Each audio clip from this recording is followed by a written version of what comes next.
The 2015 Blancpain GT Series got underway, hit the road in Nogaro, southwest France on Easter weekend.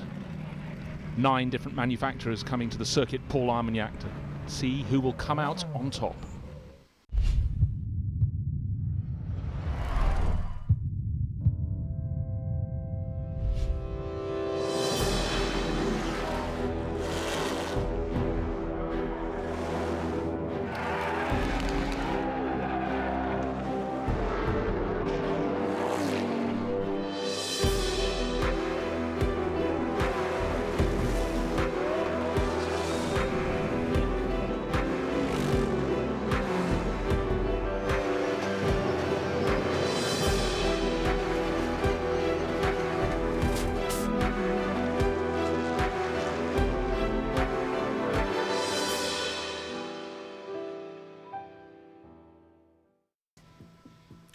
Nogaro, southwest France. But with the bull ring, what better place to bring the cars, the gladiatorial machines that will fight out the honours this year, 2015, the Blancpain GT Series. Now, let's introduce the runners and riders for 2015, starting with BMW Sports Trophy Team Brazil, the 77 BMW Z4 shared by Maxime Martin and Dirk Muller.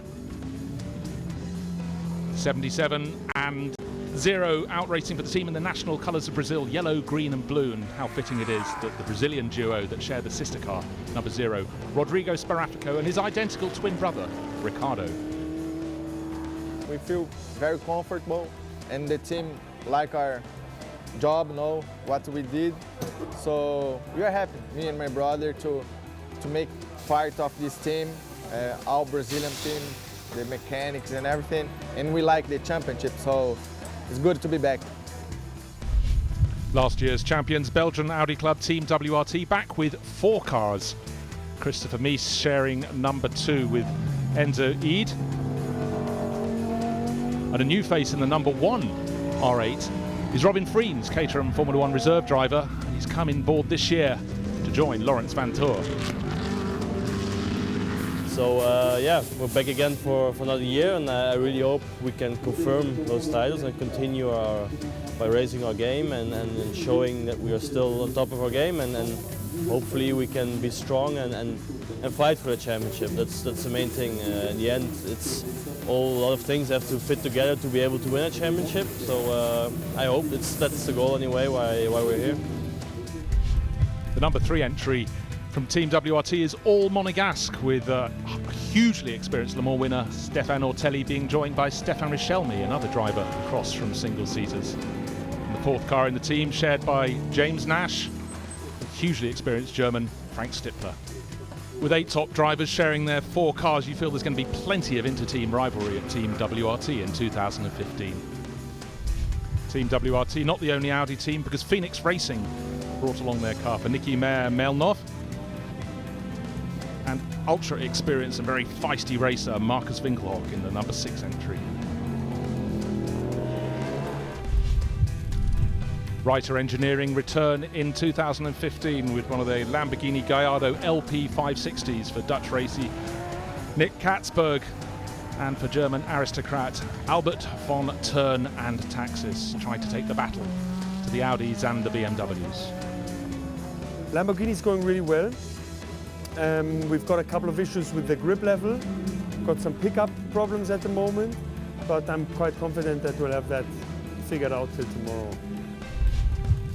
Attempto Racing are joining the Blancpain Sprint Series with 2 of the new McLaren 650Ss for Yoshiharu Nori and Philippe Vlasic, who'll be running in the Pro-Am Cup, and then the hugely experienced McLaren favoured duo of Rob Bell, who'll be sharing the car with Kevin Estre.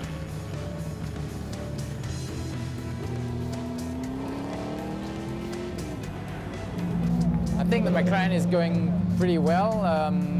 McLaren seems to like this track. It was every time fast, so we'll see now with the 650, but I think we have a good chance. We have a great team and a good driver lineup, so let's see, but I think I'm pretty confident. There's more chassis variety, with the GT Russian team bringing a pair of the Mercedes SLS AMGs for Alexei Vasiliev, who will be sharing with former Le Mans winner Christophe Bouchou in the number 71 SLS AMG. The sister car will be driven by Russian racer Alexei Karachev, and his co-driver is none other than Mercedes GT Racing superstar Bernd Schneider. I think will be a tough weekend for us. The circuit doesn't suit very good to the SLS, but we will give our best and we're pushing hard. Hopefully we find the right setup. So far we are a bit struggling with that as well. And then we will see how the race will go. MRS GT Racing are bringing one of the mighty GTR Nismos to the show for Craig Dolby, a convert from single-seater racing, and he'll be sharing this year with Sean Walkinshaw, son of Tom. Yeah, it's going to be an amazing weekend. You know, we've haven't done very much testing, but all the testing that we've done so far has been really, really good. We've made good progress every time we've been out in the car, and so far after first practice, it's going quite well, and it should be a positive weekend. ISR Racing bring a pair of R8s this year for the Fjordbach brothers, Thomas and Anders, in car number 74. And the sister car, number 75, will be driven this year by the pairing of Philippe Salacada and Marco Bononomi. Seem to have good chemistry already. So here's another strong lineup who can perhaps take the battle to Team WRT in the battle to be top for Audi. There's been a big change at HTP Motorsport for this year, and they've changed from running Mercedes to Bentley Continentals with a young lineup of Olivier Lombard and Jules Simkowiak in one of their cars, and the sister car driven by young French racer Vincent Abril, who is paired with German star Maxi Buch, so strong in a Mercedes last year. I think this year should be quite fine for us because we have a good base, we have a good balance in the car. We were testing quite a lot, so we have a good experience with the car, and I think it should be an interesting season. I think we can compete with all of the other cars on every track, so it should be fine. The lone Ferrari in the Sprint Series this year is entered by Rinaldi Racing, with Marco Seifried bringing great experience along with teammate Norbert Siedler in the green 333. It's nice to be part of the championship, and together with Ferrari, Rinaldi Racing and Marco, I think we can do a good job for all the season, and I think at the end we are in the top 3 of the championship. It's good to see Porsche here this year with Fach Autotech, with Porsche approved driver Martin Ragginger, no stranger to the 911, who's sharing this year with Marcel Wagner. We decided to attend with the Porsche in the GT Series and hope we are able to win the Pro-Am category. And well, let's see. We will do our best.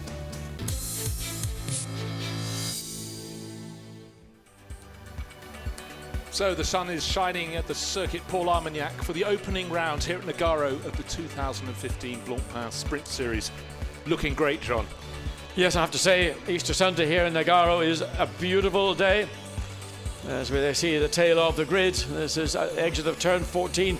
And as usual, Easter Sunday here, the crowds are piling in. Crowd piling in, the wind is blowing in their faces if they're looking down from on top of the grandstand above the pits. You can see the flags from the front shot. It's a busy, windy day, but I think we're in for a cracker of a qualifying race. Well, I think we've got a very interesting grid because, well, unsurprisingly, let's say that we've got an Audi in pole position, but not necessarily the Audi we anticipated. That's a little bit of a story for later on. But the car driver pairing, I think, is going to be the one that's going to be really the car to watch throughout the races. Maxime Martin and Dirk Moller in the BMW Sports Trophy Team Brazil car on the front row, alongside only hundreds of seconds between first and second on the grid. Yeah, we came into this meeting expecting that Audi would continue its very strong form with the Belgian Audi Club Team WRT. You did tip, John, bless you, the BMW Sports Trophy Brazil entry. You did pick Maxime Martin and Dirk Muller, but their sister car, number 0, has been put to the back of the grid. It qualified 13th in time qualifying this morning. That's been moved to the back, but that could add to the excitement of the racing. But tell us why one of the cars is missing, number 1. Well, the car that really everybody expected to be on pole, probably win the race, Laurens van Voor and Robin Freens, number 1 Audi WRT. In this morning's warm-up, Robin Freens came out of turn 14. The back end of the car got away. He had a long looping spin, and he sort of tank slapped the barriers which led to the left front suspension mounting point on the chassis being punctured. That chassis is now never going to be used again. What is sad about all this is the chassis that had this accident this morning was the very same chassis that won Spa 24 hours last year, and the team are heartbroken about it. But it's on its way back to Belgium. It'll be back there on Tuesday, and they'll be at Monza next weekend. Well, just looking down the grid, there's the second row, a Bentley and an Audi. Third row, we've got Craig Dolby, Sean Walkinshaw, Marcus Finkelhock and Nicky Meyer-Manhoff. Then more Audis, plenty of Audis in the field. Eden Mies, and then Simkowiak, young Simkowiak from F3 in the second Bentley. Porsches with Raginger and Wagner. Nicky Katzberg bringing up the end of the top 10 in the Lamborghini. So 9 different makes of car here this weekend. Yes, I mean, the one difference we've seen over the weekend is today, right now, as we're just coming up to 2:10 in the afternoon, it is much warmer, albeit with a breeze blowing, but the sun's out in the sky. We've got a blue sky, track temperature going to rise. That's going to help a lot of drivers who struggled this morning in that warm-up when it was much, much colder. On top of which, the warm-up, the qualifying, time qualifying this morning was interrupted by the accident. So it's stop-start for a lot of the drivers. This is their chance to get a longer run and really see what they can do. But looking at the front, we've got Stefan Ortelli starting on pole position in the number 3 Audi, and the number 77 BMW alongside with Dirk Muller taking the start. Yeah, on the second row of the grid, we've got Maximilian Buch in the Bentley on a track which they thought may not necessarily play to the car's strengths. But one thing is clear, that Bentley have got a lot of straight line performance, and off this rolling start into turns 1, 2, 3, 4, I can't expect too much to happen, but certainly out of turn 6 onto the back straight, watch that Bentley. It's got the horsepower to just drive past the 2 front row position sitters. But one other car in the pack that could be surprises behind the Bentley, and it's the Nissan with Craig Dolby on board to take the start. Now here we go through the final sequence of corners. Turn 13 turns to turn 14. There is a start-finish straight for the opening race of the season. The red lights are on the gantry. Who's going to lead down into turn 1? The dust is kicked up, and the Audi takes the lead from pole position. Very tight in behind, but it looks as though the BMW will stay in second position, challenged around the outside by the second of the Audis, and Frank Stippler. But what a spin there for a lot of contact down at turn 1 into turn 2. Up the Bentley 84 that started with Maxi Boot from third position had a look to go in second place. The sister car for Jules Simkowiak is parked, beached in the gravel. I expect we'll see the safety car coming out. The driver who didn't get it wrong at the start was Stefan Ortelli. He took the lead, wasn't quite challenged by those behind who were fighting, and we had 5 or 6 cars going round. 77 in second place with Dirk Muller on the back straight, and then it should be number 4 Frank Stippler chasing down in third. Down to the end of the back straight, and we have more spinners. That's the Phoenix Audi. So absolutely action-packed. That was down in the first couple of corners, so that's just recovering. But what you do need to know is Stefan Ortelli is leading for Audi, Dirk Muller chasing hard for BMW. Yes, and it should have been Buch, but Buch was turned around in turn 2, and that then took out the sister car. So really both Bentleys out in the first 300 metres of this race. Great disappointment for what we'd anticipated to be a great race in the front of the field. Still a great race going on here in the opening lap, with Frank Stippler trying to chase down Dirk Muller in the second place BMW.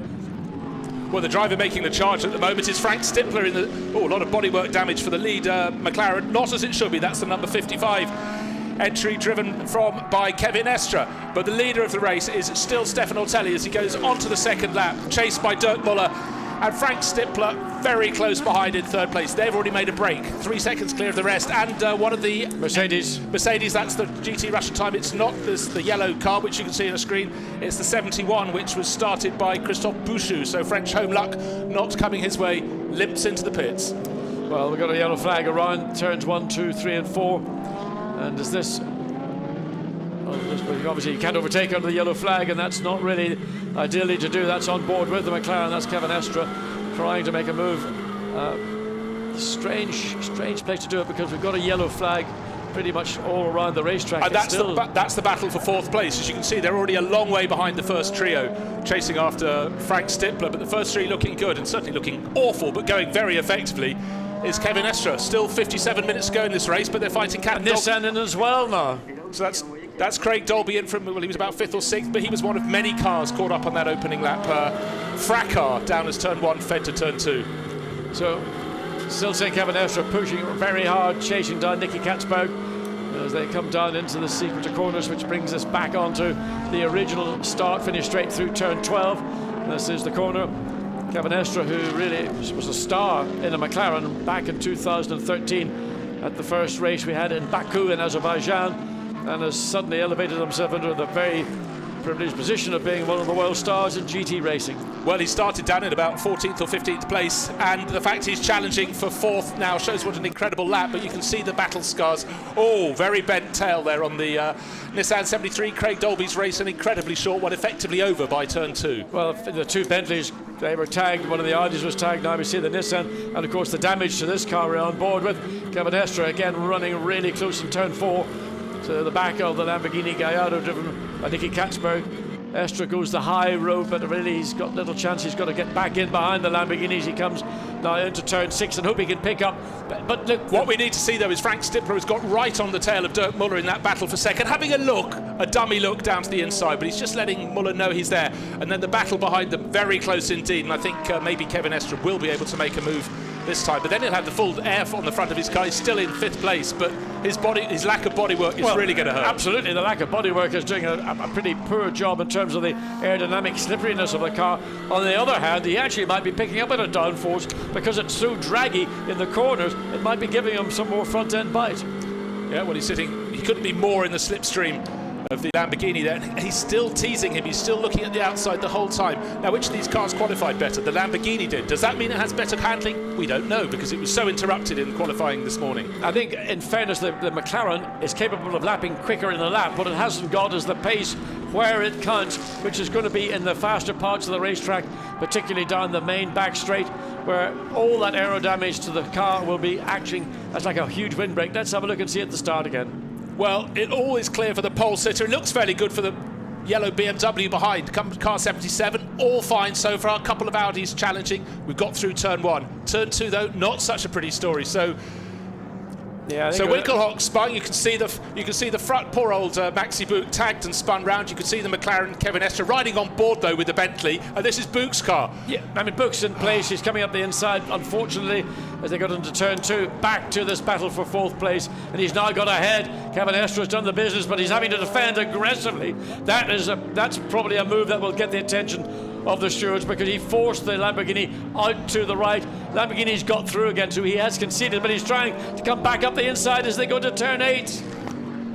Made for TV, but that certainly was a very, very robust piece of action there, and wasn't his fault on the opening lap, Kevin Estre, but I'd say that was Albert Fontana Taxis isn't sure where to look, but I guess he's... It takes a lot for him to blow his cheeks, I can tell you. And now, so who's in behind them? That's the question. The Fjordbach brothers are up into running in 6th place, so they've done well to come up the grid. But the battle for the lead is a 2.2 second between that man there, Stefan Ortelli, and still being chased by Dirk Muller, and still with Stippler in third place. But it's the battle from 4th place back that's providing all the incidents at the moment. I mean, I thought we did incident enough at the opening lap. In this corner there is one of the Bentleys being, again, I mean, there's a yellow flag situation up in that part of the racetrack. But the gap between 2nd and 3rd place, Frank Stippler dropping back a little bit. Usual story. You run continually in under the rear wing of the car you're chasing down. You end up running at their pace. And we see the battle further back. Well, Kevin Estre's really managed to make a break ahead of the 88 Katzberg Lamborghini. And in turn, he's holding back the Fjordbach entry, number 74. Now look, here's Maxi Buch again, having a look at the start. It all looks fine from this point of view. There'll be an Audi coming to the outside. You'll see any second now, which is Frank Stippler. Frank Stippler goes past him. Buch's over the curbs on the inside, all looking fine, and then wait for the clout. Bang, there it comes. Hit round by Marcus Winkelhock, then he gets it. By the Nissan. It's like a game of snooker, it's pinball stuff. So back to live action, again up at turn 2. Well, the Ferrari's going very well with Norbert Siedler looking to get past Fjordbach. You'd expect it in terms of driver experience, many, many years under the belt for Norbert Siedler, but Fjordbach driving very well in that number 74. I mean, in a sense, the beneficiary of the confusion, the chaos at turn 2 in the opening lap. Some got through because they happened to be on the clear side of the track, and that's the case right now with that particular Audi, and doing a good job in 6th place. And not all the cars that were involved in that crash have actually stopped, because Christophe Bouchou, we saw him come in about 3 or 4 laps ago. He's made his pit stop. He's the last of the runners in 15th place, but somebody popped one of those little poles. marker poles. Yes, he got popped and it's thrown across the track. on the exit of turn 14. And they were put there to encourage the drivers not to hit them, but that's just taking it one little shade too far. So that's the Sovereign Bank entry, that's number 333. There it is, looking to see if there's any damage. That's it out on the track, and that was teammate to Norbert Siedler. That was Marco Siegfried looking on from the pits. Yeah, I think what happens with the front splitters in these cars, they're slightly more prominent than the bodywork, and it acts like a scythe. And if it just caught that marker post at the vulnerable part, and they are flexible rubber, it just cut through it, and that's one down and one remaining in that exit of turn 14. Yeah, just looking there, John, to see at the end of the back straight if there was any damage. Couldn't pick any out, but here's a replay of where it went wrong. You do not drive over the curbs all the way along, and if you do, red stick. Yep, there it goes. Now, what was that? The Ferrari. It was the Ferrari, in effect. That there was a little bit of bodywork. There was actually. Fall down just simply, so there's maybe a minute amount of on the right front of the Ferrari. Well, he's still running around it, still running in 7th place. You know what? He's just set the fastest second sector of all. So that's the battle for 2nd place with Stippler. How's the McLaren doing? Is that closing in? Let's see. He's lapping last time 1:28.044, ahead of faster than the 2 cars ahead of him. So a great performance from the aerodynamically modified.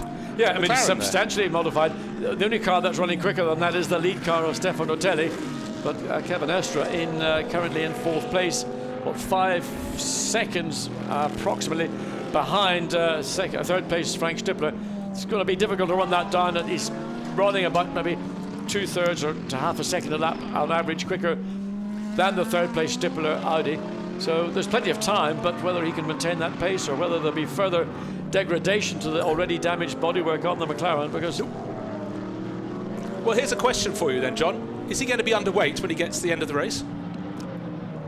So the 74 Audi, he's losing a lot of ground now because he's falling back behind the Ferrari. Coming through is going to be the switchback. No, not able to make it. But just coming back to the McLaren, with the injured McLaren, the wounded McLaren that's running in 4th place, he's lost a lot of bodywork. How much variation are you allowed at the end of the race? Because obviously you've lost a bit of weight that should be on the car. In this instance, I would think if there was an issue of actual weight or being marginally underweight, I think that the team could rightly say force majeure. It was not something that was deliberate. It was an incident. The cause of the incident was not necessarily our fault. So I would think that the advantage is offset by the disadvantages in terms of the straight line speed of the McLaren as a result of almost like a barn door now. You've just got the entire boot space of the McLaren exposed to the wind as they come down the main straight. On board again.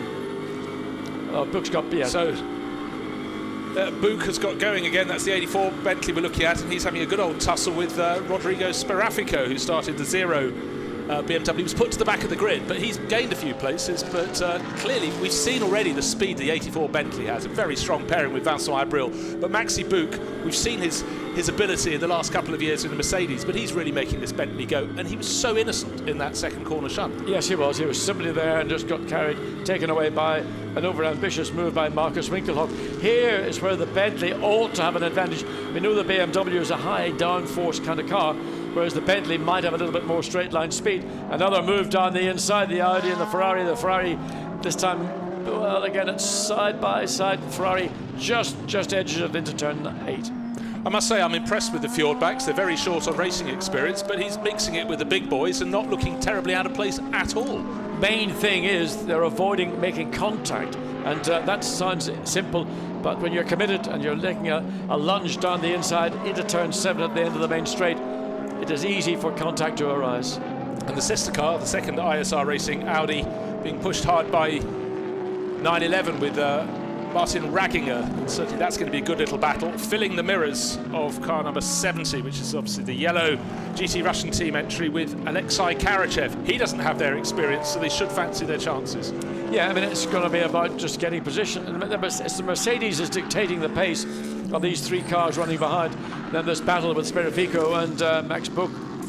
So they're dragging themselves up to the tail of these 3 cars directly ahead of them, which in turn effectively will slow the whole line of cars down, because as long as the lead car of these 3 is able to maintain, the Mercedes is able to hold that little bit of advantage where it counts, then that's always the issue and problem of getting into a group of cars and losing your momentum. Looking to go around the long way around, but All he can try to do is drop down, get the acceleration off the corner, and again look for something down at the end of the straight, as we see again. Well, I think really. Maxi Book does appear to be getting that little bit closer as he goes down the back straight just behind this group. You can see he's not quite close enough as they go into turn 7 to make a move on Rodrigo Sparafico, but he's getting closer and closer. But how many places around the lap would you say are serious overtaking opportunities? End of the straight is one. There are a couple of chances around here. You've got to be a bit muscular about doing it through turns 9, 10 and down into 11. You can do it, but you've got to be absolutely alongside the car before you make the entry into the corner. And of course that then is determined to some degree by the momentum that you can carry forward. So running closely like this most often does not do very much to improve your chances. Nicky Katzberg still in 5th place. But interestingly, the car behind, the 333 Ferrari, the green one you've just seen, fastest second sector of all. Yep. Don't forget he's been bottled up behind the Fjordback Audi for a bit. Now he's got clear air. Let's see what he can do. Gap between first and second. Ortelli extends it, 5.1 seconds clear now. The bright yellow Mercedes, that is sitting down in 9th place. So Karachev actually not doing too badly, but he's going to have a monstrous few laps over the next handful of tours. What he's done is very good, is so far managed to resist the attention of those behind. He has not apparently, or not seen him so far, make any fundamental, what you might describe as driving errors that would allow one of these two cars to get the momentum and take the run down here, particularly coming down the back straight into turn 7. So he's doing what he's required to do. He will hand that car over to Bernd Schneider, who undoubtedly will give it an enhanced performance. Talking of turn 7, it looks like an overtaker as Ragginger goes down the outside of Fjordback. Hasn't quite got enough, but if he hangs in there, he could just get it as we go to turn 8. No, he hasn't. Fjordback, again, I am impressed. Yeah, good job. And he managed to keep the Porsche on the outside. Porsche now almost shoveling its nose under the back of the Audi, forcing it through turns 9, 10 and into turn 11. As we go back to race leader Ortelli, 2nd place BMW Dirk Müller, 3rd place Frank Stippler, and then we're waiting for the gap between Stippler and Kevin Estre. It was the last time through, it was 4.1 seconds. He's pulled back in about the last 3 laps, the best part of a second. It's still a long gap in terms of laps. We've got the pit lane will be opening in another 9 minutes or so. So will Estre take the opportunity to come in early, check for any damage and make the driver change and hand over to Rob Bell, or will he hang it out? There's a question. Would a French driver doing well at home like to stay on for as long as possible or not? It really depends on the condition of the car, because also what we don't know is this having an effect with a lack of downforce in the front of the car, or maybe a lot more downforce in the front of the car on the front tyres. Ortelli, 5.4 seconds clear, almost precisely 1 second, and there was, oh my God, right in the thick of the battle is the 911, but the back of that group, he can't be there for much longer, is Maxi Book down in 13th place. Innocent bystander in turn 2 on lap 1, and now he's just having to fight his heart out. He's in the background of that long shot you can see, and making another move, this time trying to go down the inside. It's Martin Ragginger. It's not going to work, but it's delaying both of them, and this should leave the duo behind a chance to catch up. But in fact, what we really need is for Africo to be passed by Maxi Book in the Bentley, because I'm sure he's got that bit more speed. Yes, he's got the lap time, but he hasn't got the speed where he needs it. Normally, and you'll have to say BMW's straight line performance is at the lower end of the speed range. The Bentley is always at the higher end of the speed range, but right now we're seeing the Bentley and the BMW running more or less at sort of 245, 250 kilometers per hour at the end of the straight. But what we've now got is, in effect, what was a 3-car battle at the tail of the field now about to become a 4-car battle. The Porsche again looking like it's capable of running slightly quicker than the Audi, but I have to say the Fjordback brothers are doing a great job, and they're not making any mistakes, and not, as you might expect, in pressure to be getting body contact, making errors. 3rd place Stippler closing down Dirk Müller. Yeah, he took over 0.4 of a second out of him last time around. It looks slightly greater as Muller takes turn 7 there in the yellow 77 BMW, doing a great job for the BMW Sports Trophy Team Brazil, but Frank Stippler really fancies his chances. And in the warmer weather we've got for this qualifying race than we had this morning. This morning we had the Audis twitching everywhere, a car that really, as you said, John, very nervous, but because it's such a racing car, but it seems much more planted in this race. I think everybody's benefiting from the temperature. Again, back to this battle with the Porsche, the Audi and the Mercedes, and slowly, the second of the Brazil BMWs and the Bentley are closing in. But basically, the warmer temperatures are making it an easier afternoon than we saw this morning, where Audis in particular were affected by cold track, cold tyre temperatures, the rear tyre in particular being the offender. So the balance swung slightly back towards that driver's teammate. That was Maxime Martin, helmeting up, but putting his balaclava on. But Dirk Muller, his teammate in the 77 BMW, just edged slightly further clear again last time. And Martin getting ready. There's another 6 minutes before the pit lane window opens, but he will be ready in the event that Dirk Muller does opt to make an early stop. We never know what the teams are opting to do. Maxime Martin, of course, so skilled in this form of GT3 racing, and in a BMW is going to be a real threat. And if they come in early in a clear track, and more importantly, where do they slot in when they return to track? If they can get into clear air and maximize the best of the car, the best of the tires, that could be a smart move for Maxime Martin and for the Brazil BMW team. Be interesting to see if Frank Stippler's teammate, hoping to take over the third place Audi, James Nash, is already suited and booted and ready to go. Now, finally, is this a chance for Maxi Book to pass the BMW number 0? No, because 0 was holding position. He's totally entitled to do so.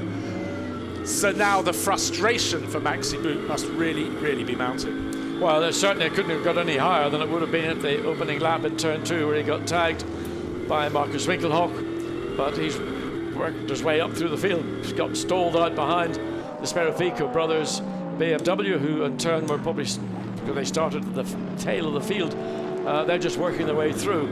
Whereas the frustration you can imagine from Max Book, who is accustomed to winning, be it in the Mercedes-Benz, waiting yet for his first victory to come for Bentley, which no doubt will happen at some stage. If not later, it'll be sooner. Yes, because the car looked very strong in time qualifying this morning, running 13th points for this qualifying race, only down to 6th place, 8-6, 4-3, 2-1. Porsche's got clear of the Audi, so that's a pass that we didn't catch, and it's now directly behind what is that's the ninth place Mercedes-Benz. So Ragginger is looking to make the move.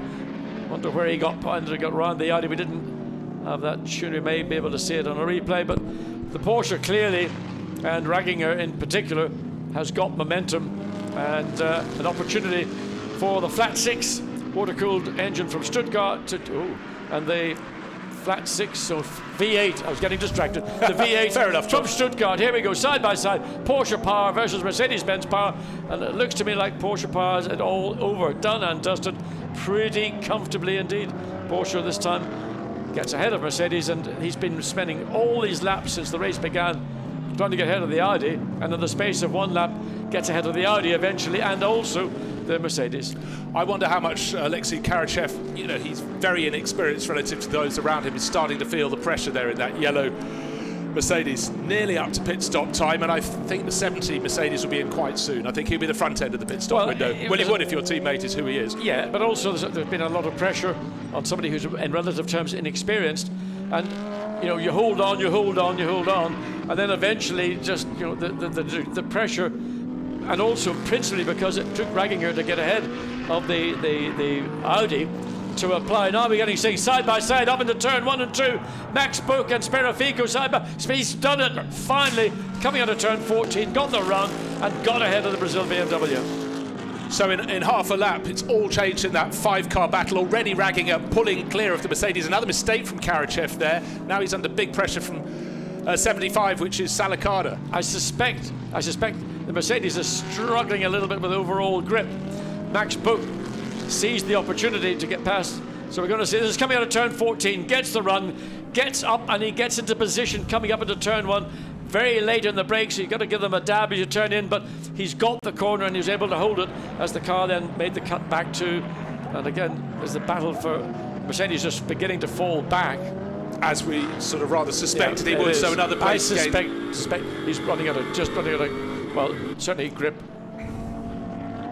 But not a bad opening performance for 2015 for Alexei Karachev, but the might of Maxi Book in the Bentley clearly showing, and now he's chasing after 75 Philippe Salicada in the one of the 2 ISR Racing Audi R8 LMS Ultras over the curbs past the old pits, coming down to complete another lap. But the Porsche that had been in that group was just pulling clear, dropping. Well, he broke the toe. Yeah, I mean, the Porsche got locked into that melee up in turn 2 at the beginning of the race. So now he's driven his way through the field, is able to use the performance the Porsche has got. He's got a 2.5 second advantage over Felipe Salaquada in 10th place in the Audi. So on board with the Bentley, and that's what you see through turns 2. So he struggled for a long time behind the Sperrifico-driven BMW, now behind the Audi. That's got good straight line speed, so it's not going to be an easy pass, but it's all about getting off the corner. It's can you get your power down? Have you got the traction left in the rear tires? The Audi accelerates a little bit sooner, that's why the gap just suddenly opens up. So it's a bit of a gap between 9th and 10th place, and there's no difference in overall power between these two cars. Totally different shapes, totally different, almost in fact they probably actually share a very similar engine, because Bentley is now owned by VW Audi, and the V8 has got a lineage through to the Audi, but the Audi's got a V10. But that's part of the beauty of the Blancpain series, is the fact that here we have Maxi Boot fighting his way up the order, but each car he gets behind is a different make of car than the one he's had on the previous few laps. He's fought past a BMW, he's fought past a Mercedes, now he's on the tail of an Audi. His next target, of course, would be a Porsche. He's had to fight past Audis many times when he was driving in the Mercedes-Benz, so he knows the strengths of an Audi, certainly around this circuit, and he's getting to grips with the performance of the Bentley.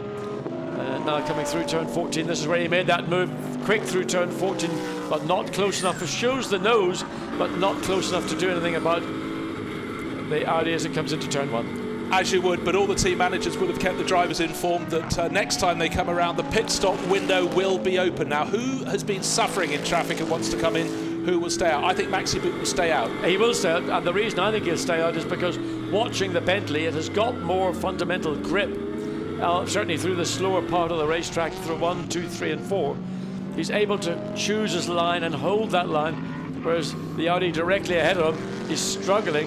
Salaquada, trying to get the car to turn the nose in as we go back, and this is our race leader. Yeah, quietly 6.7 seconds, edging clear of Dirk Muller's BMW. His first chance to pit, but of course you wouldn't expect him to do so. So Stefan Ortelli continues for another lap.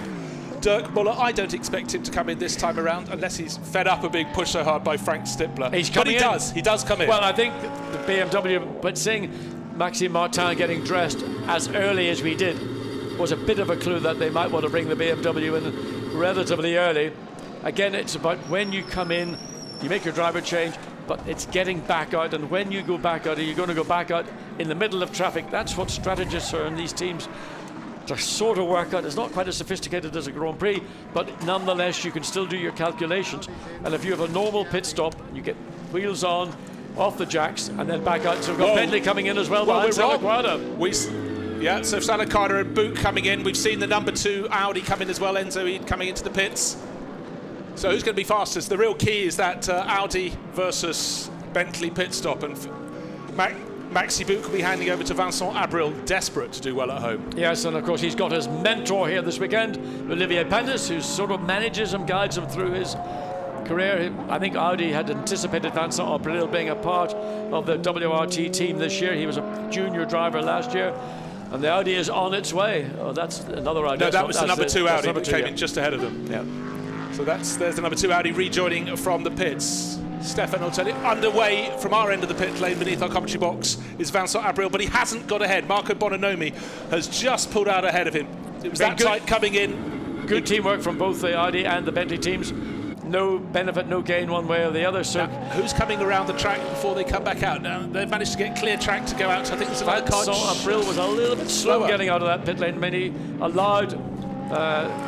And Bernd Schneider just coming out in their wake as well. He's taken over from Alexei Karachev in the yellow number 70. There he is, just leading that duo around. So Kevin Estra still running in 3rd place. Of course, that's the position that the second of the BMW, the first of the BMWs have made his pit stop, so that's not really an overtake on the track.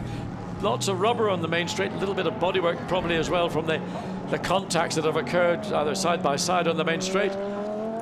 As we see Stefan Ortelli, merry way, 8.6 seconds ahead of second Audi WRT of Frank Stippler, who's a further 3 seconds ahead. And Kevin Estra's bit by bit, it's only been fractions of seconds every lap, and he's taken a couple tenths here, 3 tenths there, out of that second place advantage that Frank Stippler's got. Second BMW in. Yeah, that's the 0-1, so we're losing Rodrigo Sperrefico and getting his identical twin brother Riccardo taking over. He's been in the thick of the battle. The only car that really has been out on its own is the number 3, Stefan Ortelli. It led away from pole position. The gap, as you said, 8.6 seconds, and he's going around for another lap. He's not coming in to hand over to Richelme. And right now, because of the clear air that Stefan Ortelli has got around him, I would imagine that Audi will keep him in as long as is possible. There's no reason to come in at this stage. Just go out, stay what you're doing, and just continue to increase that gap. Of course, the only reason to worry is if we have a safety car period during the pit stop window. In the meantime, Maxime Martin in the BMW, having just taken over from Dirk Muller, has set fastest overall sector time in the first sector.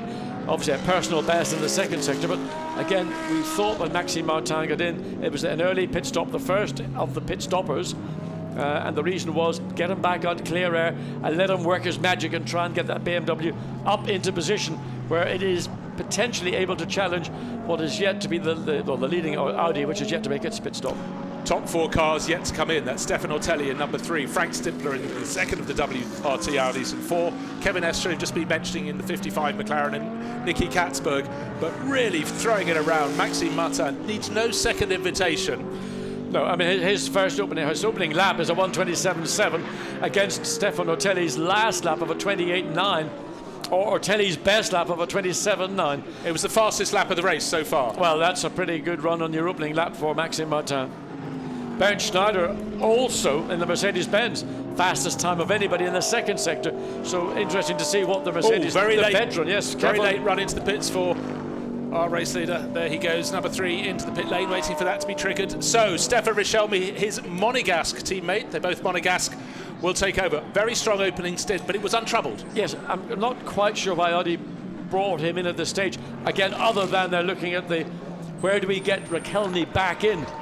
So a young driver, principally from the single-seater background, into a car being handed over by one of the most experienced GT or sports car WEC drivers in the world.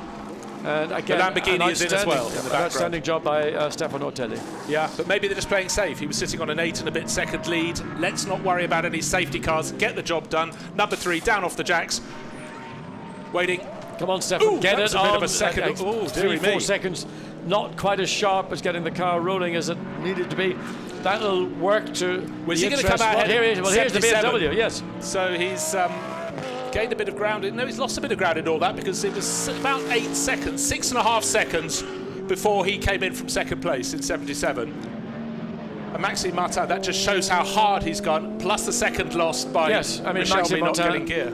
Early pit stop for the car, fresh tyres, clear air, pressing as hard as he can. Now Rakelny, who is a junior driver in the sense of he hasn't done an awful lot of GT racing, he will be feeling what the car is giving him.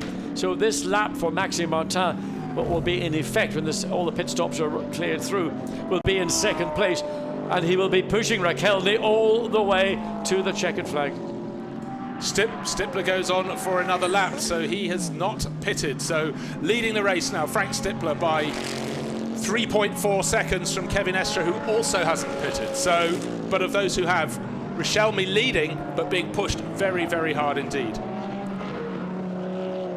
Enzoid running behind.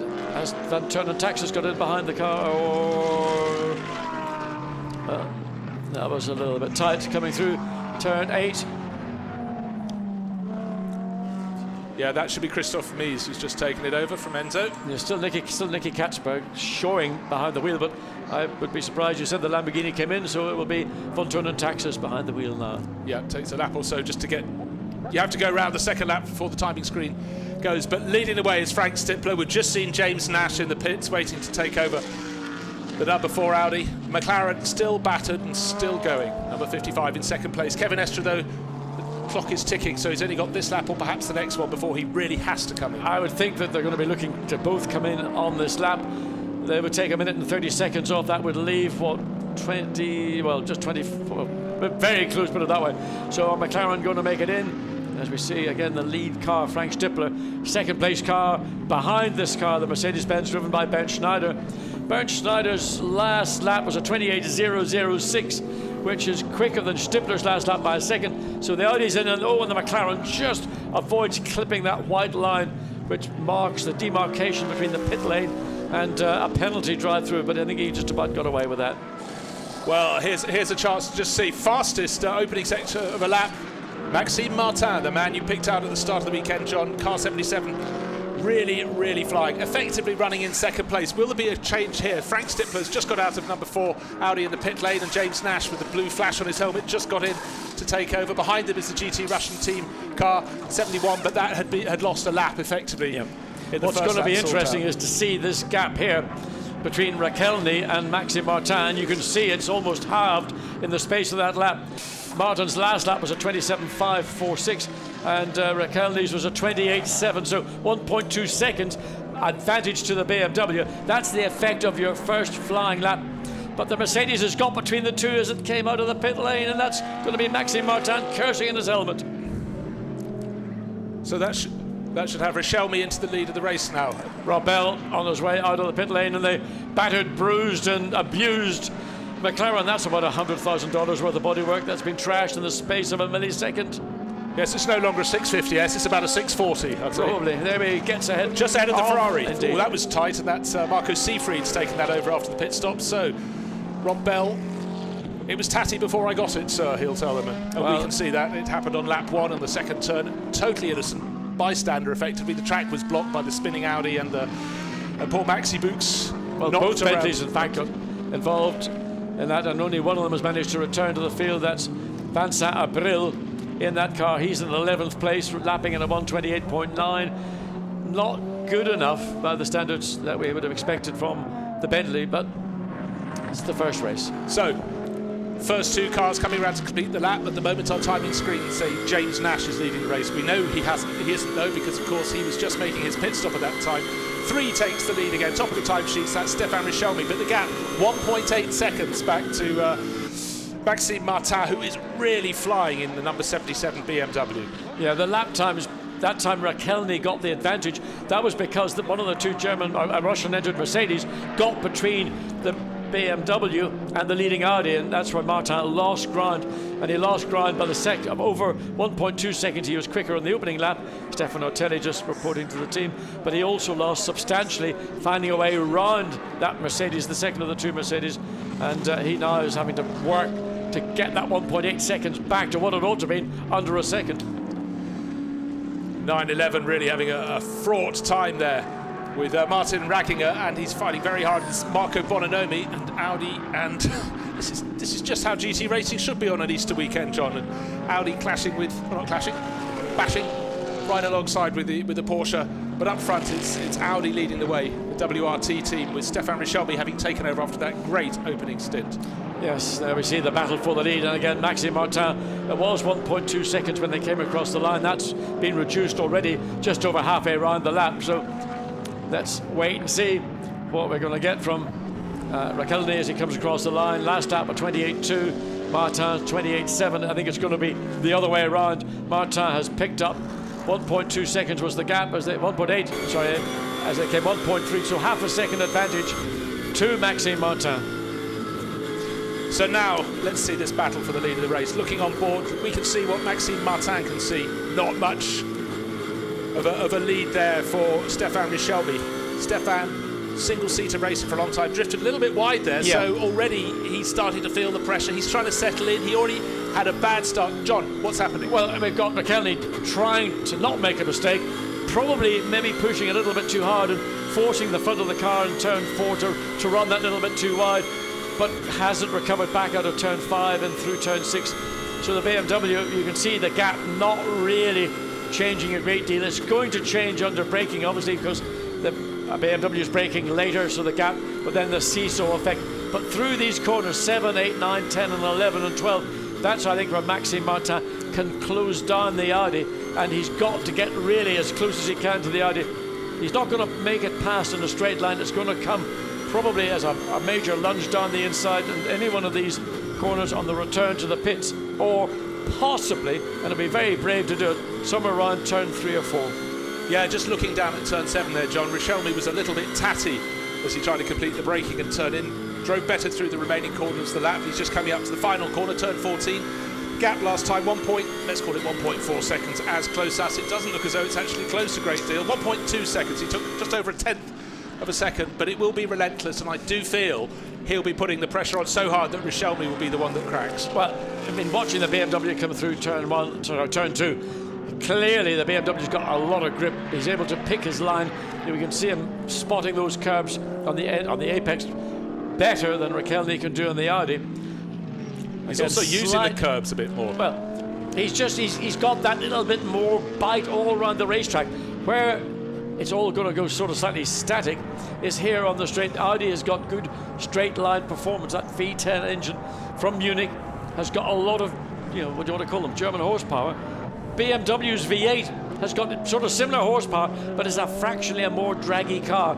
So its benefit will come in these twistier parts of the circuit, as Albert von Turner-Taxis is getting the attention of Rob Bell in the substantially damaged McLaren. Rob Bell looking to go high and then drop down and get on the gas and get the thrust off turn 5, then through 6 onto the main straight.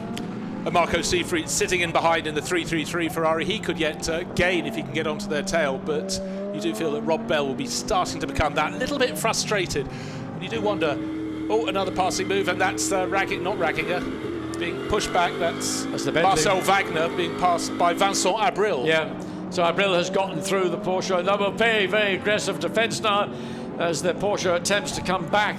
We know the Porsche's got good straight. But who's in that yellow Mercedes? It's Bernd Schneider, who's been setting purple times, and he was setting fastest lap times or sector of lap times. He'll be really, really pushing. And now Marcel Wagner in the Porsche, the least experienced by a long way of this trio. Yeah, and Bernd Schneider will be all over him like under somebody's off. Oh, von Turner-Taxis. That's Albert von Turner-Taxis. He was fifth under big pressure from Rob Bell. Are we going to get a safety car or not? Because they're going to have to remove that car.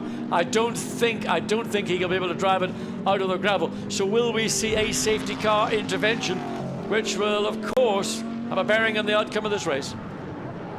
Well, he was under huge pressure from Rob Bell in the McLaren. Number 55, but he's cracked. But the important thing is the pit window has passed. That was 5 minutes ago. It closed. No one's going to be caught out without pitting. Will it interrupt the lead battle, though? 1.4 seconds. Well, we've got just under 20 minutes remaining. We've got a car off at turn 12. It's beached in the gravel as you come down the hill. Here's Maxime Martin really, really pressing now. It was 1.4 seconds. Is he closer? I think he's edging back in again. He needs to be careful going through that yellow flag zone not to improve on his previous times, because should he do that, they will not be looked upon friendly by the stewards. And as we could see there, John, just in that shot as he chased after the car ahead of him, is the fact that von Turner-Taxis crashed coming past the old pits. He'd come out of turn 12, got it wrong. He's quite some way off to the left. Mercedes, probably, we saw the Porsche pass the Mercedes before the round of pit stops. Bernd Schneider's going to put it down the inside. He's going to be late in the brakes, but he has to get off it again. I thought Schneider had that done and dusted, but good job. The Porsche maintained it. He was on the outside. He could break that little bit later and not be compromised. And he did it, and he did it successfully. That was one of those moments where you thought your money was safe with him. Didn't happen this time around, but good. Again, the most important thing was there was no contact. Now, again, look how close Schneider has got to the tail of the Porsche. And there's still waved yellow flags down at turn 12. The car is still in that precarious position. I just want safety car. I thought it might be deployed. And okay, just remember these numbers. 1.2 seconds between first and second when the safety car was called. It won't be much more when they're released, but Maxime Martin will then know that he can attack from right under the tail when we have the replay. And this was that assisted or not? I can't tell. Did Rob Bell clip him? We can't tell because, of course, the bodywork has been missing since lap 1, turn 2. It had hints that it was an assist. Difficult to tell. So back to... Well, we'll have to wait until after the race, perhaps, to find out whether there was contact between the two, because it was hidden by the old pit wall. Oh, here's another chance to look at it again. Here comes the Lamborghini any second. Now already sideways. I think it was self-induced. I think so too. So he took himself round. Rob Bell probably had to stand on the brakes just what where he wanted to. What we didn't see actually was there any help before it came into view? That's the thing we can't tell. And we don't have a camera to look up to that.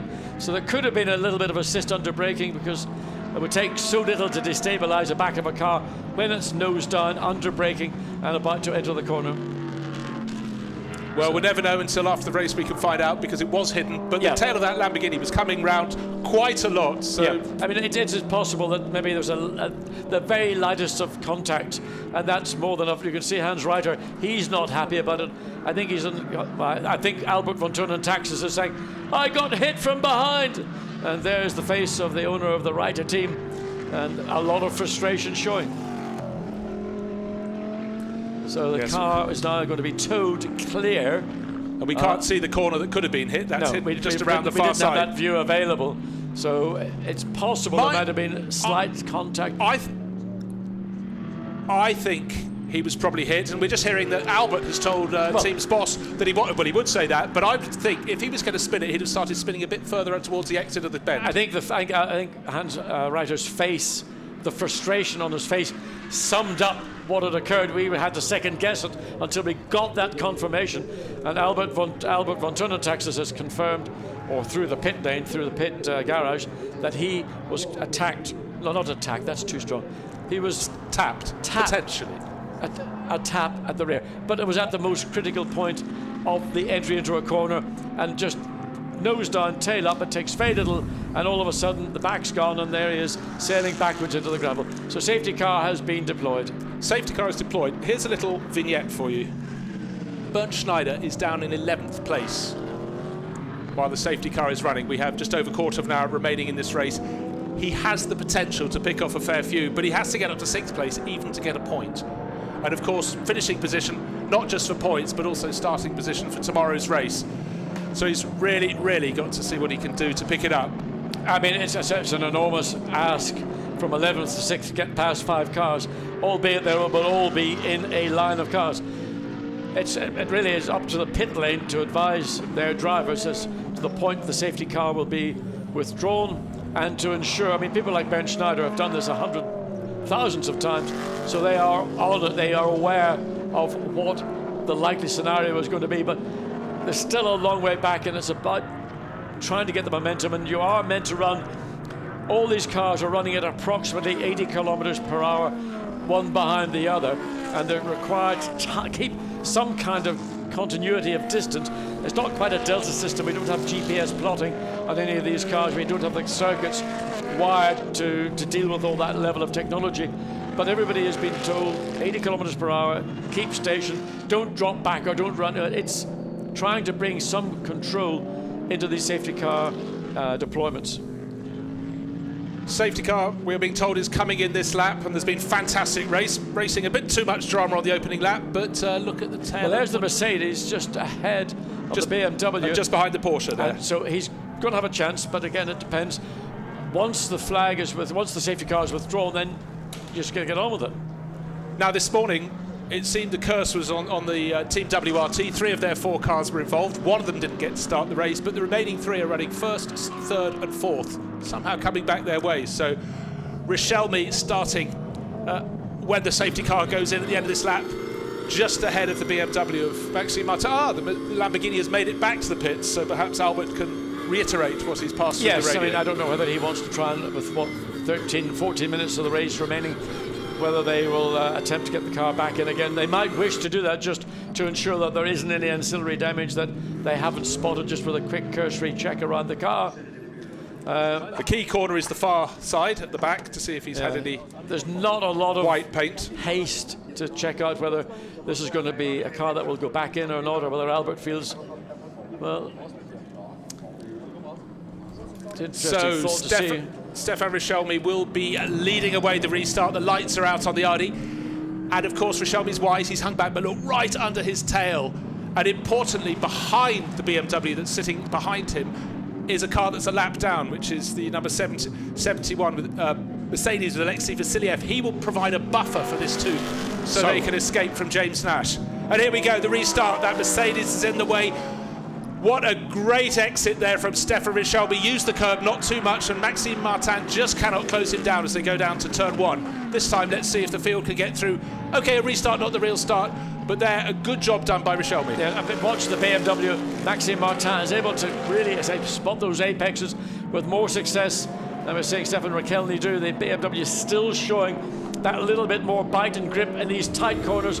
Now he's got to be glued under that rear wing as they come through turn 5 then. The sweep through 6 onto the back straight, but the Audi on the gas that little bit earlier, and again uses the advantage that the Audi have got in terms of straight line performance. Maxime Martin is going to have essentially this lap. He's got to keep contact, he's got to keep the pressure on the young Monegasque driver to ensure that he's got any chance of getting onto the top step of the podium. Closes down again into the slower part of the track in 7. Watch through 8. Yeah, no, certainly Richelme very twitchy all the time down into the end of the back straight into turn 7, but he did enough to make sure that was rebuffed for the lap. That's all he had to do. Now he can get his head down and see how much he settles. It wasn't a long safety car period. They shouldn't have lost too much tire heat, but look how much they've been helped by Alexei Vasiliev holding back the cars in 3rd, 4th, 5th, 6th, 7th. Well, I mean, it's going to be frustrating for everybody. 3rd, 4th, 5th, what do you call him, Christophe Mies. So the Mercedes has got that little bit of squirt in the straight line. Rob Bell directly behind with a very heavily damaged McLaren. He'll be looking to seek some advantage through. He's gained a place. In fact, what's he doing? He's trying to pull up alongside the Audi. He's done it. He's passed 2 on this restart lap alone. First he passed Christopher Mies, now he's just got past James Nash, so a really strong restart lap. He's got to try and get past Alexei Vasiliev in the Mercedes, but he's done the hard work, Rob Bell, to get up to 3rd place. Absolutely good driving, and the McLaren showing, in spite of the damage, good pace. Again, Mercedes can hold the whole field back. There's the battle for the lead. Maxime Martin taking a slightly different angle to try and get a straighter drive off turn 5. There he is. He's marginally, well, it's roughly the same, I would say, first lap after the safety car restart. Maybe fractionally closer. Not close enough to make a dive down the inside, but again, just applying pressure. Just over 10 minutes of this race remaining. I said just during the safety car period, watch for Bernd Schneider. He picked off Marcel Wagner on that lap. He's just trying to pick off Vincent Abril. There he is, going around the outside. I think he's just about got enough to get up the inside. No, he hasn't. Turn 8. Abril drove very well there to hold the Bentley ahead of the Mercedes, but the Mercedes absolutely flying with Bernd Schneider. Oh, a big twitch there as they go through turn 9. Yeah, I mean, that's just because he had on the throttle, caught the edge of the curb and flicked the back of the Mercedes out. But here's this battle still for the lead, under a second between 1st and 2nd. A lot closer this time. It was 0.7 of a second. Oh, gosh, the battle scars from lap 1 for the 71 Mercedes, holding up that group behind him, and Rob Bell will be desperate. Gained 2 places on the first lap of the restart. Now he's being blocked by the Mercedes. What's the gap? 1st to 2nd, identical, 0.7 of a second. James Nash attacking back in number 4 Audi to see if he can get past the tattered McLaren, but Rob Bell does enough to keep the back. Will try and get past Alexei Vasiliev, but cannot manage it down through turn 2. Well, I think Rob Bell is going to use everything he's got in the bin to try and get alongside into turn 4. He goes down the inside. Mies just made the move there, inside Nash into 4th place. Good job. The trouble is they get onto the back straight and they hope to have the speed to get past the Mercedes, the tattered 71, but they just can't manage it. So very frustrating for Rob Bell. 1st and 2nd, Stéphane Richelme and Maxime Martin pulling ever further clear now. Well, the gap is 3/4 of a second, 1st to 2nd, but almost 6 seconds between 3rd and 4th place. And again, the Mercedes comfortably, as the Audi is being challenged by the Ferrari down into turn 7. Schneider has got past Vincent Abril there. You can see the yellow Mercedes has now got past number 84. Bentley, that's had such a tricky race, punted off at the 2nd corner, fought back with Maxi Buch, and now demoted by number 70. That's Bernd Schneider. Mercedes through and through. So the Sperfico twins bringing up the tail of this field as we go back to the battle. That's 3/4 of a second, wherever you look at it. Mercedes has been now overtaken. McLaren, Rob Bell has done the business, got clear, and that's going to allow him an opportunity. He's, 6 or so seconds behind 3rd place. Behind 2nd place, because the McLaren now up into 3rd place. Yeah, but he lost a fair bit of time there because he lost a ton of time. So another second on the leading duo. 8 and a bit minutes remaining. But Schneider continuing to attack, and certainly continuing to attack is Maxime Martin. Just under 0.7 of a second, running a little bit wide there in his chase. But as we've seen, lap after lap, when they go through turn 5, the Audi starts to put the power down, and Stéphane Richelme can lead him onto their back straight and get just far enough clear from him. 8 minutes remaining. It's going to have to be a really brave attack from Maxime Martin. It's going to be something that out of the control of Stefan Rakelny if he was to lose this lead. And he's been under pressure since he got behind the wheel of this car some 10 or so minutes ago, of which a number of minutes have been behind a safety car. Maxime Martin has been on these tyres longer in 2nd place than the lead car Rakelny has been on his set of tyres. So that may also bring a small amount of bearing as we watch Rob Bell. What's going on down at turn 7? No, I think that's Vlasic. That's 54. That's the sister car. The sister car. That needs to slide out of the way if it possibly can, because there's Bernd Schneider right under his tail, or with Marco Bononomi just in front of him in 75 Audi. Nose to tail, this is spring sunshine, Nogaro, fantastic GT racing. What a way to get going with the Blancpain GT Series. And of course the heart of what do I call it stuff? Armagnac? No, well, Armagnac is one of the things. The other thing, of course, foie gras. And everybody so far is foie gras out. I'm not. Right, 1 second between first and second, so a better lap that time around for Stefan Richelmy. So he is starting to respond to the challenge from behind. The clock is ticking down, 6 minutes 45 seconds remaining. Can Rob Bell close in the 55 McLaren? No, he lost a little bit last time around. So 1 second between first and second. If you're looking at number 4, that is James Nash down in 5th place. He was demoted a couple of laps ago by his Audi teammate Christopher Mies in number 2. But nose to tail in the final few laps of this race, this season opener for the Blancpain Series. We have the feature race tomorrow, Easter Monday, but look at this battling. Sets the hearts singing, and you can see number 4 being pushed very hard indeed. That's James Nash by Marco Siegfried in the 333 Ferrari, and Anders Fjordbach right in the thick of the battle as well. The sister car with Marco Bononomi just 1 place further behind him. Bernd Schneider in the bright yellow Mercedes in the background, also trying to pick them off. Points only to the top 6 runners. That at the moment goes down to the green Ferrari there. Marco Siegfried claiming the final point, but will the order stay like this right now? He's got the 2 ISR Audis right on his tail. The McLaren in the mix there is not the one at the front end of the race, but it's Philippe Vlasic in the Pro-Am Cup entry, number 54. There it is, and being chased very hard by Bernd Schneider. And now Vincent Abril is able to close right back in the 84 Bentley. So the order is ebbing and flowing, but Bernd Schneider continues to attack in that bright yellow Mercedes. Interestingly, the last few laps of the race, just over 5 minutes remaining, and it looked as though Maxime Martin, who was so strong, he set the fastest lap of the race on his first flying lap out of the pits. He was closing right in on Richelmy, got down to just over half a second behind him, and now it's out to 1.2 seconds, so Richelmy really responding to the challenge from 77. So it's Audi, BMW, McLaren, Audi, Ferrari. They are the top 6 runners. Riding, looking forward from the car in 10th place. That's Vincent Abril's Bentley as he chases after Bernd Schneider's bright yellow Mercedes, which is just getting past Philippe Vlasic's, or lapping Philippe Vlasic's car down the back straight. The McLaren pushed back a position, but 4 now. James Nash being pushed very hard indeed by Marco Siegfried. The green Ferrari looking left, looking right, going through the twisters around the back part of the circuit towards the old pits. And Anders Fjordbach right in behind in number 74, being chased by his teammate Marco Bononomi, who's diving up the inside. There you go. Going around the end of the old control tower, passing the old pits now. They all have to try and get past the very tattered 71 Mercedes, but it could be a moment like this where, the order changes and being pushed wide. Has he got a puncture there, or was that just going in too deep? But James Nash runs wide onto the dusty stuff. Could be a puncture. It is a puncture into the pits, so very bad luck for James Nash there. Everyone else moves up a position. So that's out of the point scoring drives.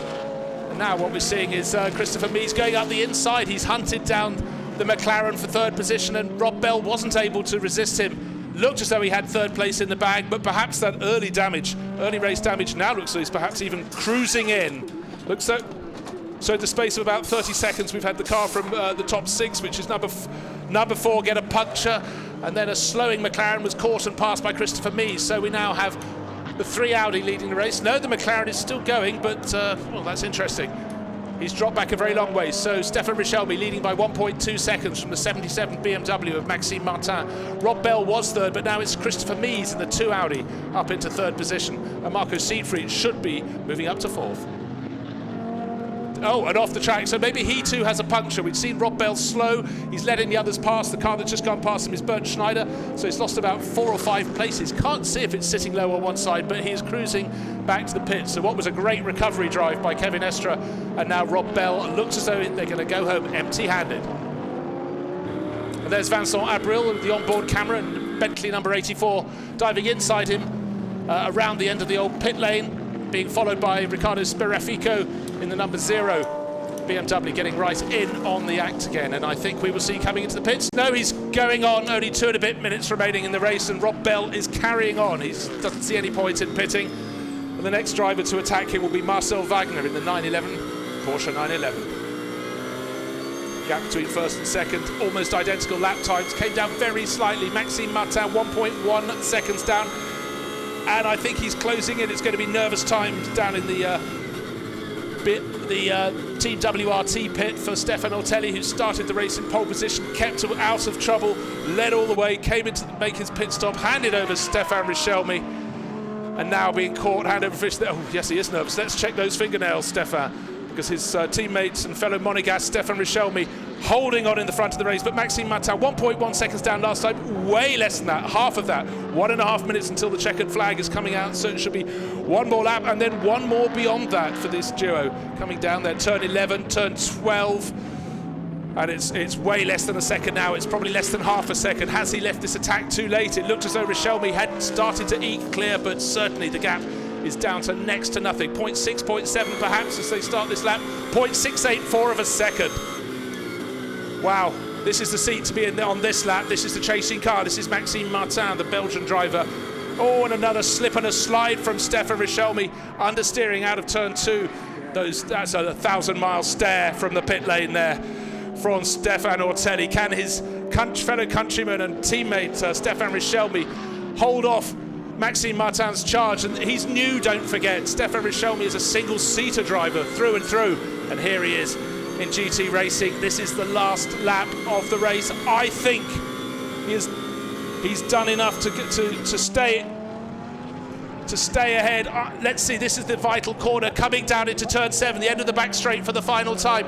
Maxime Martin can't get close enough to make a dive. Has Richelme done enough? Goes through the kink at turn 8. He's got the double left-handers, 9 and 10. Where can he attack? He's almost running out of positions. They go through turn 10. They've got turn 11s and 12. Just around the back of the old pits. He's not close enough to make a lunge. We have seen some contact down there before. Not that I expect Martin to get close enough or even to think about doing it. Down through 11, down through 12, just past where the Lamborghini spun off. Now they just have the right-hander and the left-hander to complete the lap. It's going to be next to nothing. 1-2 car lengths between them. But I think the first blood of the 2015 Blancpain GT Sprint Series will go to Audi, and Stefan Richelme and his teammate Stefan Ortelli chased so hard to the line. 0.552 of a second was the gap at the end, so delight there. A smile from Laurens Vanthoor. Didn't get to start the race in the number 1 sister car, but he's delighted on behalf of the driver in the middle there, Stefan Ortelli, the dark hair, deep set eyes and the big smile. Who's going to come home in 3rd place? It's Christopher Mies, and Marco Siegfried just makes it into 4th ahead of Bernd Schneider and Marco Bononomi. So what a charge by the yellow Mercedes and the green Ferrari. Well, what a fabulous start to the season. Half a second between that car that you see on your screens. He's actually been passed after the checkered flag by Maxime Martin, who drove such a strong race in the 77 BMW. But for Team WRT, the Belgian Audi club, entered car, what a start to the season. Of course, that was the qualifying race. The main race is tomorrow, Easter Monday, so a great deal of happiness there for the number 3 crew. They've also put down that first marker against their highly fancied teammates of Laurens Vanthoor, so strong last year, and new GT racer Robin Friens, who didn't get to start the race after damage suffered this morning when Robin Friens clounted the end of the pit wall after a turn out of the spin out of the final corner. But cruising in, job very well done. The Poly Motal sponsored number 3 Audi. They will be very pleased indeed. That wasn't a win that came easily. Yes, the safety car chopped into their lead when Stefan Ortelli was leading the way, but safety cars are a factor of racing, and you have to do what you can when you can. A huge charge from Maxime Martin after a strong start from Dirk Muller in the 77 BMW, but the combination of Ortelli and the driver who brought it home, Stefan Richelme, did just enough, and I mean just enough, to take the first victory of 2015.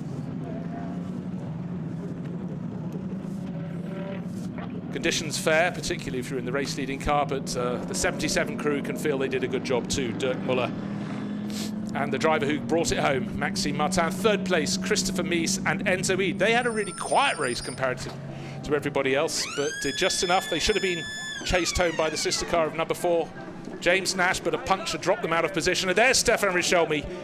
Yes, I think he's enjoyed his afternoon's racing. Come on, let's pop. Want to see his helmet come off, see the big smile, because he did a few races last year, but he's still relatively fresh after his long career in single-seaters. Stefan Richelmy looking very happy indeed. Let's hear what he has to say. Stefan, congratulations. How difficult was that towards the end? Always under pressure from Maxime Martin. It was really good, but for sure Max applied a big pressure on me. It's my ex-teammate, so it's really good to fight together. And hopefully Steph did a really good job in the first stint. It allowed me to have some margin, but after the safety car I have really to push as much as I can. I managed a little gap, and just in the 2 last lap I was a bit struggling. I still have a lot to understand, but yeah, I'm really happy with this result. Well, you've got a great teammate with Stefan Ortelli. He seems to be training up all you young guys to come along and be his teammate. Yeah, he did an amazing job with Laurent 2 years ago, and now he's sharing everything with me. I'm really happy for this. And moreover, we are friends, and both from Monaco, so we'll push hard this season. And all the better for tomorrow, starting in pole position. I mean, I have to do my job and just increase the gap until the first pit, and we'll see. Well done, Stefan. Congratulations. Well, very good to hear there from Stefan Richelmy. Job well done. Wonderful, warm spring afternoon after a grey morning here at Nogaro, and the 2015 Blancpain Sprint Series is underway. What a cracker it was. And we're going to have another few interviews for you. Who should we send down there? Let's try John Watson. Good job. This is happy days for Brazil. Almost happy. Tomorrow will be better. Well, tell me, Dirk, I mean, a very good opening stint, but you came in very early. Any reason for that? No, there was absolutely no reason. I mean, we were catching traffic, and the team did the perfect decision just to bring me in. I think I could have done two more laps, that's for sure, but that was just tactics because we were coming into traffic, and so that's why we decided. Maxime did a good job. Thanks a lot to the team. Well, Maxime Martin coming in here. You had an enviable task. You chased the Audi all the way through, behind the safety car as well. Was that your best chance to get past the leading Audi? Yeah, I think they were a bit stronger than us today. But at the end it was a good fight, and we finished quite close. So we'll do our best for winning tomorrow. I saw you come up and congratulate Stefan Richelmy on a good drive. It sounds like you were impressed with what he did in the Audi. Yeah, he was really quick and didn't do any mistakes, so it was difficult to catch him. But no, it's good. Like, looking forward for tomorrow. So tell me, what's it like to be in a sunny BMW as opposed to a Munich BMW, a nice bright Brazilian BMW? Yeah, that's lovely. I mean, I was having the honor to drive the art car in Le Mans, so that was the only time I was not driving a white one. But no, it's cool. I mean, I love the colors, and you know, the whole team is so friendly. They're so professional, really high level, and you know, they were welcoming Maxime and myself really nice, and pushed from the beginning. And well, so far so good. We are running really good. We were P2 in qualifying this morning, now P2. So I think we need to work a little bit tonight, and we want to catch the victory, that's for sure. Well, you're on the front row again for tomorrow's race. That's your best chance.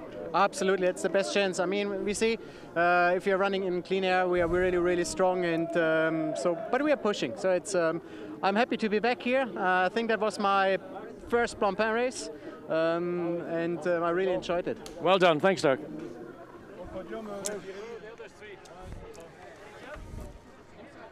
Good to hear from the duo that chased so hard. That's Maxime Martin and Dirk Muller.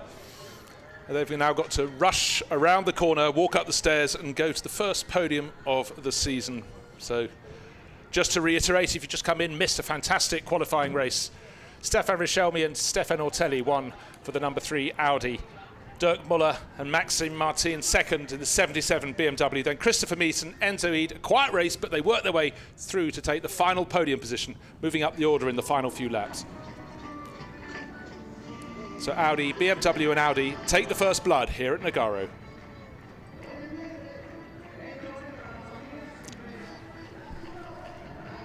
Going to have an interview now with Vincent Voss of Team WRT. Team principal of WRT, Vincent Voss. A day of almost mixed emotions. A great victory today, but real disappointment for your #1 car. Yeah, for sure. I mean, the incident we have this morning in qualifying make us withdraw from the weekend. And well, we had also the car number 4 who, without the safety car, could have finished on the podium, and then had a slow puncture at the end. Yeah, it's unfortunate for the team, but at the end we have 2 cars on the podium, which is already an extra job from the team. Vincent, you're bringing along all these young single-seater drivers.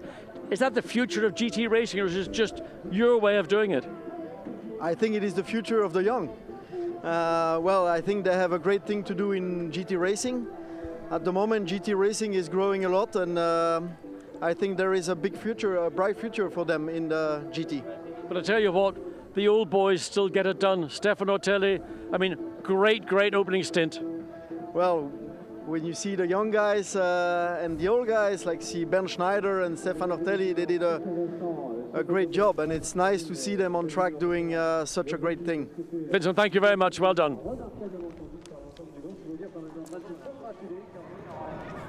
So let's now travel up and take a look at the podium after a cracking first race.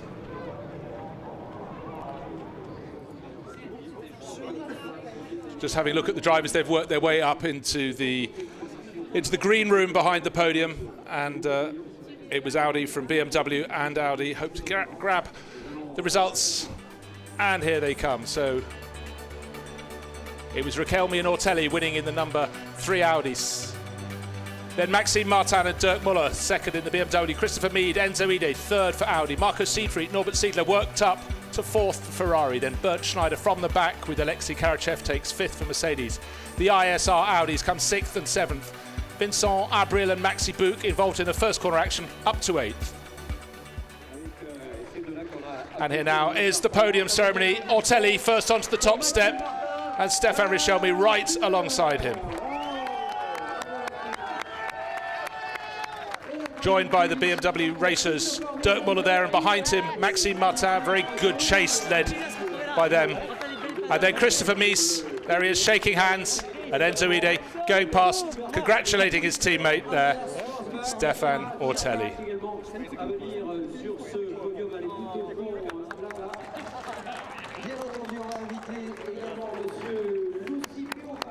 There the Fjordback brothers, Anders and Thomas, going up as well onto the podium after running up into 7th place. Great job by those 2 Danish racers in the Silver Cup.